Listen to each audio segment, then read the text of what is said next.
नमस्कार. सातारा स्मरण यात्रा या मालिकेतील आज 17वा भाग. मागच्या भागात मी दोघांचे व्यक्तिचित्र सांगितली ती त्याच्या आधी एक व्यक्तिचित्र सांगितलं होतं. मला काल एकाने विचारलं की अहो तुम्ही तुमच्या वडिलांचं का नाही सांगत आहे, कारण त्यांच्या भाऊकांची सुद्धा साताऱ्यामध्ये खूपच मोठं कार्यकर्तृत्व होतं. खूप संस्था त्यांनी उभ्या केल्या, चालवल्या, वाढवल्या. तर मी म्हटलं माझ्या आई आणि वडिलांच्यावरती मातृपितृ वंदना अशी एक मी वेगळी मालिकाच केलेली आहे माझ्या यूट्यूब चॅनलवरती. ते अजून आहे आणि त्याच वडिलांसंबंधी खूप सविस्तर 3-4 भाग केलेले आहेत मी. आई आणि वडिलांसंबंधी जवळजवळ 11-12 भाग त्याचे झालेले आहेत. तर तुम्ही कृपया अरुण गोडबोले या चॅनलवर जा आणि प्लेलिस्टमध्ये मातृपितृ देवोभव ही मालिका पहा. त्यात माझ्या वडिलांसंबंधी सगळी माहिती सविस्तर मी मुद्दाम सांगितली आहे. त्यामुळे ह्या मालिकेमध्ये सातारा स्मरणात मी तो मुद्दाम वेगळा उल्लेख करत नाही आहे, पण ज्यांना उत्सुक आहे, कारण माझ्या वडिलांनी ज्या संस्था बघितल्या तर वाढवल्या किंवा निर्माण केल्या, म्हणजे वेस्ट इंडिया लाईफ इन्शुरन्समध्ये त्यांचं योगदान होतं. तिथपासून ते United western bank, waste India trustee company, विमा मुद्रक, आयुर्वेदिक अर्कशाळा, युनायटेड वेस्टर्न बँक, त्याचबरोबर आंतरराष्ट्रीय सहाय्यक मंडळ, समर स्मारक समिती, लोकसेवा संघ, समर्थ सेवा मंडळ, रामदास स्वामी संस्थान, साफळ देवस्थान, श्रीराम देवस्थान ट्रस्ट साफळ, पुणे विद्यापीठाचे ते काही काल सिनेट मेंबर होते. सातारचे जवळजवळ 8-10 वर्ष नगरसेवक आणि 1 वर्ष नगरसेवक होते. सातारला जे साहित्य संमेलन 1962ला झालं त्याचे ते कार्याध्यक्ष होते. नगर वाचनालयाचे काही काळ ट्रस्टी होते. आर्यंगल वैद्यक महाविद्यालयाचे ट्रस्टी होते. त्यामुळं त्यांचं कार्यकर्तृत्व असं एखाद्या एपिसोडमध्ये वाचण्यासारखं नव्हतं. आणि याशिवाय त्यांनी आमच्यावर जे संस्कार केले मुलांच्यावर आणि एकूणच साताऱ्यातल्या नागरिकांच्यावरती, त्याकरता त्यांच्या आणि माझ्या आईच्यावरती की मातृपितृ देवोभव अशी मोठी मालिकाच मी केली. आपण यूट्यूबवरती जाऊन ती बघू शकता. बहुकांचे समकालीन आणि ज्यांना सातारामध्ये एक असं बलदंड राजकारणी म्हटलं जायचं असे कोंडीराम सावकार यांची आज मी आपल्याला आठवणी शेअर करणार आहे आजच्या भागामध्ये. कारण एक वेगळा ठसा उमटवणारा राजकारणी अशी सावकारांची नोंद आहे. कोंडीराम गवळी सावकार असं म्हणायचं त्यांना, पण सावकार म्हणून ते जास्त ओळखले जायचे. गवळी आडनाव मूळ होतं, पण कोंडीराम सावकार असं त्यांना म्हणायचे. आणि त्यांची मुलं मात्र आता गवळी म्हणून ओळखली जातात आणि त्यांचे आपापल्या क्षेत्रात चांगलं कर्तृत्व आहे. तर कोंडीराम सावकारांचं कार्य आणि त्याची माहिती आपण घेऊया. तुम्हालाही ते आवडेल. सातारकरांच्या जुन्या आठवणीत असेल. सातारा बाहेर लोक आहेत त्यांनासुद्धा एक वेगळं व्यक्तिमत्व वाटेल अशी मला खात्री आहे. राजकारण हा मुळातच मुत्सद्दीपणा, चातुर्य, धाडस आणि हिमतीचा खेळ आहे. त्यात कधी 2 द्यावे लागतात तर कधी 2 घ्यायची तयारी लागते. म्हणूनच लोकमान्य टिळकांनी राजकारण हा अंमळ धक्काधक्कीचा मामला आहे असं यथार्थपणे सांगून ठेवलेलं आहे. त्यातही कोणत्याही नगरपालिकेचं राजकारण म्हणजे मुत्सद्दीपणाचा कळस असतो. ते राजकारण करणं हे येण्यागावाचे काम नसते. एखाद्या होडीतील 2 प्रवासी उठून हल्ले तर जशी ती डगमगू लागते, तसं नगरपालिकेच्या राजकारणात 2-3 नगरसेवक इकडून तिकडे जात आहेत म्हणलं की सत्तास्थाने डळमळीत होतात. त्यात परत 17-16चे असे काठावरचे बहुमत असेल तर मग बघायलाच नको. नेत्याला आपले सर्व मेंबर्स, नगराध्यक्षाला सर्व मेंबर्स डोळ्यात तेल घालून जपावे लागतात. कधी प्रेमाने, कधी कामाने, तर कधी धाकाने. एकूणच नगरपालिकेचे राजकारण व सत्ता सांभाळणे हे करणारा माणूस तसाच तगडा असावा लागतो. कोंडीराम सावकार ज्यांना सगळे अण्णा म्हणायचे ते ह्या खेळातले जवळजवळ चॅम्पियनच होते. असं म्हटलं तर काय फारसं ते चुकीचं ठरायचं नाही. सातारा नगरपालिकेची किंगमेकरची भूमिका त्यांनी जवळ 10-15 वर्षे सहजपणे आणि चातुर्याने निभावली होती. 2-3 वर्षे ते स्वतः नगराध्यक्ष होते, तर बाकीचे वर्षे नगराध्यक्ष नसूनसुद्धा जवळजवळ सर्वेसर्वा होते. 6 फूट उंची, व्यायामाने उत्तम कामाचे शरीर, तलम धोतर, पांढरा शुभ्र शर्ट, त्याच्यावर उलनचा कोट, डोक्यावर किंचित तिरकी काळी टोपी, कपाळावर भस्माचा एखाद दुसरा पुसट पट्टा, हातात सदैव छत्री आणि सावळ्या पण तरतरी चेहऱ्यावरती सदैव संयत पण सत्तादर्शक भाव. अशी अण्णांची बी लहानपासून आम्ही ती पाहत होतो. पुढे काळ्या टोपीची जागा गांधी टोपीने घेतली आणि हातातील 2 अंगठ्यामध्ये एखादी वाढली हे बदल सोडले तर अण्णा अखेरपर्यंत त्याच रुबाबात असत. माझ्या वडिलांचे ते जवळजवळ समवयस्क, शिवाय दोघेही नगरसेवक, नगराध्यक्ष झालेले आणि पक्के काँग्रेसचे. त्यामुळे ते मला माझ्यापूरचा मुलगा एवढेच ओळखत होते आणि त्यांच्या त्या बलदंड व्यक्तित्वासमोर आम्ही पोरं जरा दपून असायचो. त्यांचा ट्रकचा व्यवसाय होता आणि कूपर कंपनीचे ट्रान्सपोर्टचे कॉन्ट्रॅक्ट, म्हणजे कूपर कंपनी त्या ऑइल इंजिन्स बनवायची, पॉवर लूम्सही बनवायची. ते खूप प्रसिद्ध होते आणि अनेक ठिकाणी जायचे भारतामध्ये. त्याचं ट्रान्सपोर्ट कॉन्ट्रॅक्ट त्यांच्याकडे होतं. गुरुवार पेठेत ते राहायचे. तिथून ते जुना मोटर स्टँड किंवा नगरपालिकेत निघाले की भेटणारी माणसे नमस्कार करूनच पुढे जायची त्यांना. कर्मचारी वगैरे तर लांबच राहत असा त्यांचा दरार असे.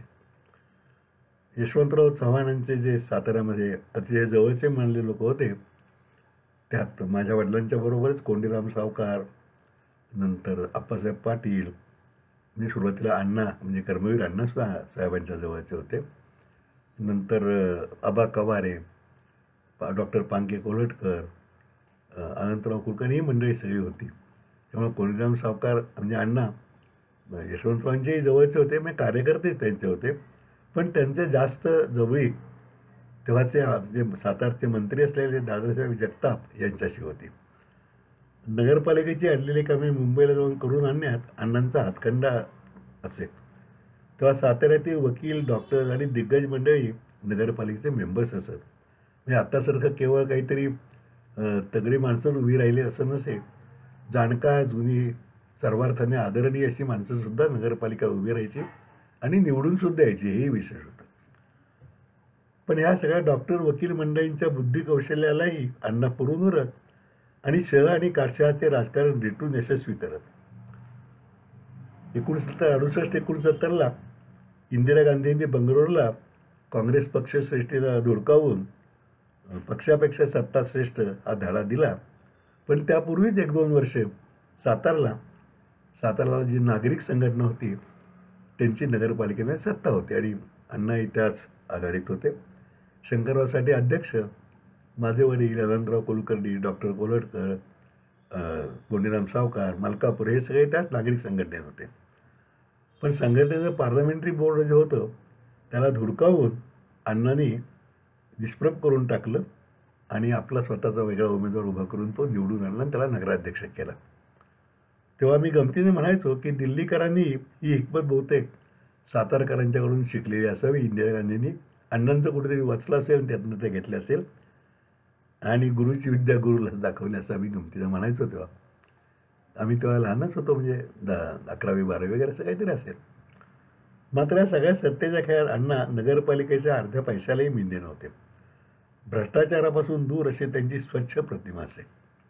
त्यामुळे त्यांचा दरारही तेवढाच असे आणि त्यांचा जर आवाज चढला तर नगरपालिकेचे कर्मचारीच काय पण नगरसेवकसुद्धा जरा धसकून जातो. अनेक स्वतः ते ड्रायव्हिंग करत. खूपदा तेव्हा नगरपालिकेकडे नगराध्यक्षाला वेगळी गाडी वगैरे सुरुवातीला नव्हती, नगरपालिकेचे जीप असे आणि अनेकदा ड्रायव्हरच्या वेळी अण्णाच ती चालवत असत. आणखी मेंबर्स येऊन मुंबईला जात असत, नगरपालिकेचे कामं करून आणत असत. 1974मध्ये नगराध्यक्षांची थेट नागरिकांच्याकडून निवड व्हायची नियम आला आणि छत्रपती प्रतापसिंह महाराज नगराध्यक्ष झाले आणि मग हळूहळू अण्णांनी नगरपालिकेतून लक्ष काढले. तेव्हाचा एक प्रसंग मला आठवतोय. मी तेव्हा प्रॅक्टिसला येऊन साताऱ्यात 10-11 वर्ष झाली ती आणि माझा चुलत भाऊ मधुकर गोडबोले, मधु काका म्हणायचं ना, ते नगरपालिकेला उभे होते. ते शनिवार पेठेत उभे होते आणि गुरुवार पेठेतून मधु काकांचा मित्र अण्णांच्या विरुद्धच उभा होता. निवडणुकीच्या जोशात मधु काकांनी मिरवणूक काढून अण्णांच्या घरासमोरच त्यांच्या घरासमोर ट्रकवर उभं राहून प्रचंड जोरदार टीका दिली. म्हणजे शिव्या घातल्या असं म्हणलं तर शिव्यापर्यंत आले नाही, पण त्या सीमेपर्यंत जवळजवळ 15-20 मिनिटं दंगा चाललेला होता. म्हणजे सगळे लोक आले. परत आम्ही कसं तरी मधु काकांना आवरलं आणि ते ट्रकमधनं आम्ही परत निघालो. पुढं काही लोक चालत घोषणा करत वगैरे आणि तो शेटे चौकातनं ट्रक डावीकडे वळून प्रभात टॉकीजवळ रस्त्यावरती अण्णा समोरून येताना दिसले. ते दिसल्यावर मधु काकांना आणखीनच चेव आला. त्यांनी रस्त्यात थांबून समोरच जी टीका सुरू केली ती जोरदार.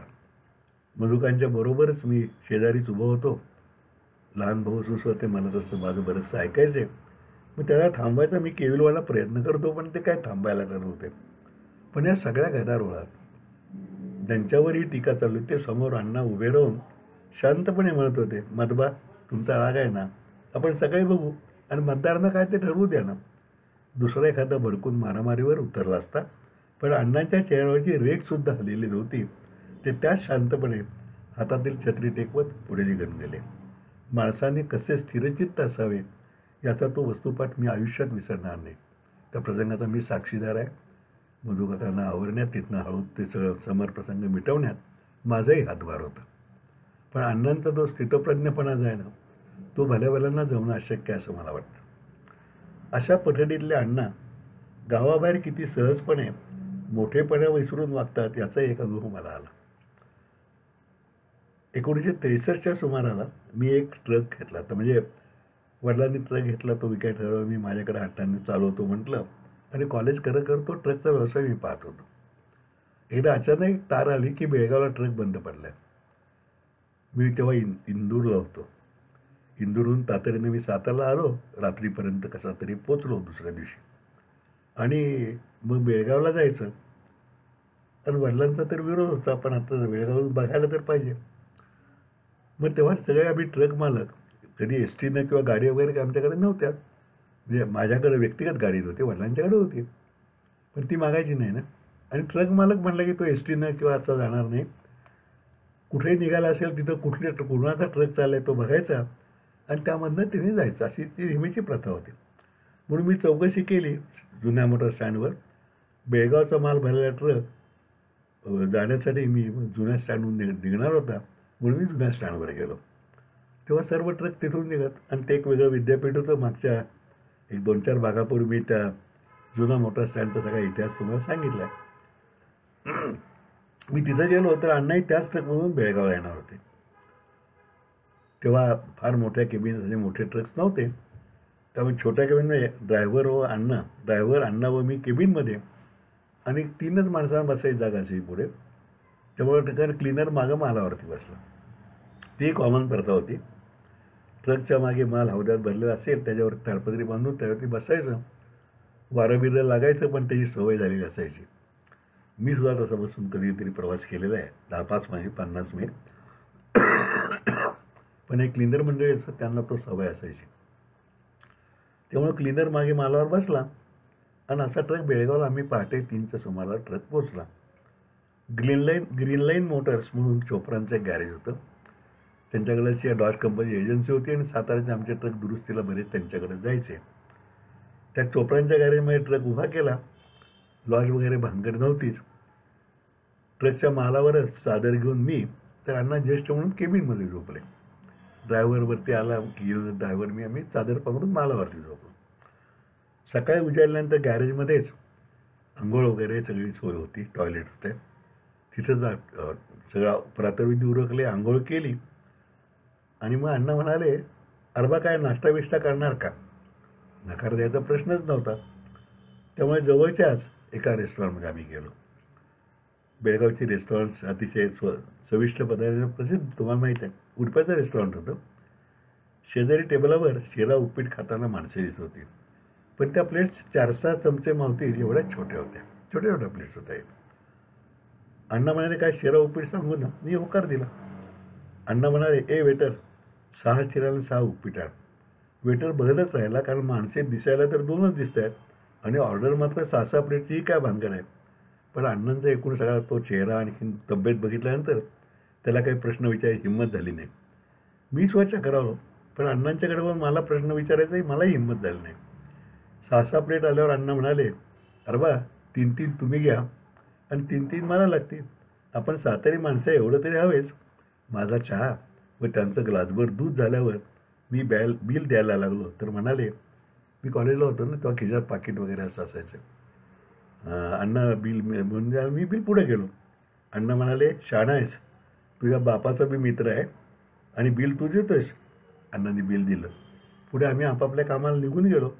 पण त्यांचा तो मोकळेपणा आणि होलसेल ऑर्डर ही 6-6 उपीट 6 शिऱ्याची माझ्या मात्र कायम लक्षात राहिलेली आहे. पुढे त्यांची मुलंही राजकारणात आली. अण्णांचा मोठा मुलगा अरविंद युवक काँग्रेसचा महाराष्ट्राचा अध्यक्ष होता, राष्ट्रवादी युवक, म्हणजे तेव्हा सोशलिस्ट काँग्रेस शरद पवारांनी केले त्याचा. आणि तो पुढं कदाचित राजकारणात खूप पुढेही गेला असता, पण आपल्याकडचं राजकारणातलं जाती आता तुम्हाला माहीत आहे, त्यामुळं फार पुढे गेला नाही. पण पुढं तो शिक्षण क्षेत्रात शिरला. त्यांनी इथं होमिओपॅथी कॉलेज काढले आणि इंजिनिअरिंग कॉलेजही काढले. ती उत्तम चालवत होतो. अण्णांची दुसरी 2 मुलं, प्रकाश यांचा धाकटा भाऊ दिलीप, हे दोघेही ट्रान्सपोर्टचा व्यवसाय करतात. त्यांचे 5-6 ट्रक्स, 5-6 बसेस असा मोठा व्यवसाय आहे. आणि सगळ्यात धाकटा भाऊ जो आहे विलास, तो PT डायरेक्टर होता शिवाजी कॉलेजला. PT डायरेक्टर आहे अजूनही, म्हणजे आता रिटायर झाला तो.